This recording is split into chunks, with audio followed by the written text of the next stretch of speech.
resist the urge to pull back in your last few years of business ownership. So we were just talking to a business owner the other day. So he was really starting to pull back, really cutting back on hours, not taking jobs. Really, they could do twice as much work as they were actually doing. But he just wanted to start, playing more golf, spending more time with friends, less time in the business, but also at the same time wasn't quite willing to hire someone else to come in and manage the business. So because of this business saw its net bottom line cash flow fall from about $900,000 to $550,000 per year. And he was completely fine making a little over $500,000 a year. He only spent about $150,000. So he was bringing in a lot more than he was spending. So he was happy, it was all excess anyway. But ultimately that pullback cost him $1.5 million of business value. And that's just because a business in that industry generating about $900,000 of bottom line cash flow would sell for about 3 times that cash flow. But a business generating $550,000 of bottom line net cash flow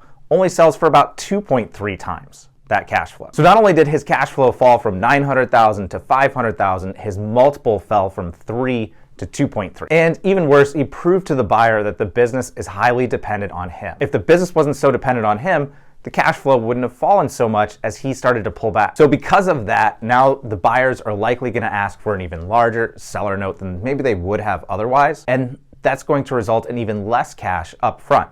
Of course, he's going to get the money over time, and typically you get a pretty good interest rate on your seller financing, so it's not a bad deal for you as the owner, but he's still going to get even less cash up front because he has to do more seller financing. So if you own a business, you're nearing retirement, and you think it's time to slow down, don't. It means that really a better path is either to sell now while you can get the best price, or rethink the business structure. Can you bring in other people that can help take things off your plate but keep the business running? That's really going to add a lot of value.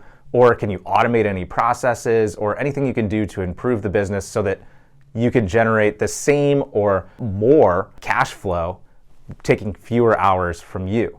And that's going to get a double bonus because you're going to get more cash flow and it's going to result in a higher multiple as well. So hire people to do things for you rather than turning down the business. So if you think you're ready to start phasing out of your business, reach out to us and we can help you set up a plan.